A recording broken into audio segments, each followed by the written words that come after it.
పదవిని బాధ్యతగా భావించి ప్రజా సమస్యలను చట్టసభల్లో లేవనెత్తి వాటి పరిష్కారానికి కృషి చేస్తానని తెలంగాణ జనసమితి రాష్ట్ర వ్యవస్థాపక అధ్యక్షుడు ఎమ్మెల్సీ ప్రో కోదండరాం అన్నారు. టీజేఎస్ గ్రేటర్ హైదరాబాద్ కమిటీ అధ్యక్షుడు ఎం నర్సయ్య ఆధ్వర్యంలో త్యాగరాయి గాన సభలో కోదండరాంకు ఆత్మీయ పౌర సన్మాన సభను నిర్వహించారు. ఈ సందర్భంగా కోదండరాం మాట్లాడుతూ రాష్ట్రాభివృద్ధి కోసం అన్ని వర్గాలు, సమూహాలు, ఉద్యమకారులు, సంఘాలతో కలిసి ఎప్పటిలాగే పనిచేస్తానన్నారు.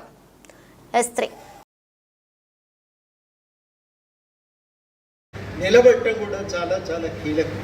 మాకు కూడా ఎందుకు మేము కాంగ్రెస్ పార్టీకి మద్దతు ఇచ్చినాం అంటే రాహుల్ గాంధీ గారు చెప్పిన ఒక ఆలోచన మాకు బాగా నచ్చింది.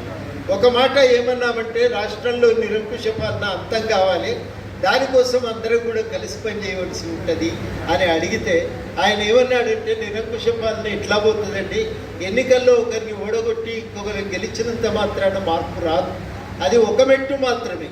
ఆ గెలిచిన తర్వాత సామాజిక అసమానతలను తొలగించినప్పుడే రాజకీయ సమానత్వం బతుకుతుంది, రాజకీయాల్లో ప్రజాస్వామ్యం బతుకుతుంది. ఆ కృషి మనం చేయవలసి ఉంటుంది. ఈ మధ్యన పార్లమెంట్లో కూడా ఆ మాట ఆయన లేవనెత్తారు. ఇది మనందరి ముందు ఉన్నటువంటి కర్తవ్యం. వాస్తవానికి పనులు చేయటానికి రాజకీయాలు కావాలా, పదవులు కావాలా అనే ప్రశ్న కూడా తలెత్తుతూ ఉంటుంది.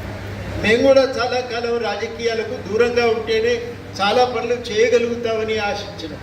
కానీ తర్వాత అర్థమైంది ఏంటంటే రాజకీయాలే మారకపోతే సామాజిక జీవితంలో ఎన్ని పనులు చేసినా అది గట్టుకురాలు మోసినట్టే ఉంటుంది తప్ప మనం ఒక మార్పును మాత్రం తీసుకురాలేమని. అందుకని రాజకీయాల్లోకి పోవటం అనివార్యం. ఆ రాజకీయ రంగంలో నిలబడి కొట్లాడితే తప్ప అక్కడ మార్పును మనం తేలేమని ఆ లక్ష్యంతో నిలబడ్డాం, కొట్లాడుతున్నాం. పైసల రాజకీయాల్లో మేము ఇంతకాలం నిలదొక్కుకోవటమే ఒక గొప్ప విషయం అని చెప్పి మేము భావిస్తూ ఉన్నాం. నైతికంగా ఒక ప్రభావాన్ని చూపగలిగేటువంటి స్థాయిలో పనిచేస్తూ ఉన్నాం. సమస్యలను లేవనెత్తగలుగుతున్నాం. చాలా బలంగా ఎజెండా మీద కూడా మేము లేవనెత్తి ఉంచినాం. చాలా సమస్యలు, నిరుద్యోగ సమస్యతో పాటు అనేక సమస్యలను లేవనెత్తడంలో, నిర్వాసితుల సమస్యలను లేవనెత్తడంలో, భూ నిర్వాసితుల గురించి ప్రత్యేకంగా ఎజెండా మీద నిలబెట్టడంలో చాలా కృషిని చేయగలిగినాం. అటువంటి అనేకమైన కర్తవ్యాలు నిర్వర్తించిన విద్యను ఒక ప్రాథమికమైన అంశంగా ముందుకు నిలబెట్టడంలో కూడా మా వంతు కృషి మేము చేసినాం. ఉద్యమ సహచరులందరికీ కూడా పేరు పేరున వందనం.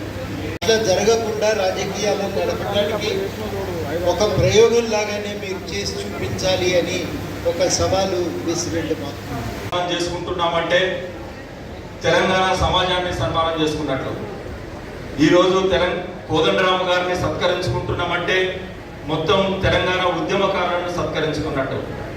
ఈరోజు అందరికీ తెలిసే విధంగా ఒక సన్మాన కార్యక్రమాన్ని చేపట్టాలని నిర్ణయించి పెద్ద భారీ ర్యాలీ ప్రజల సాగర స్వాగతాలతోటి ఏర్పాటు చేశాం.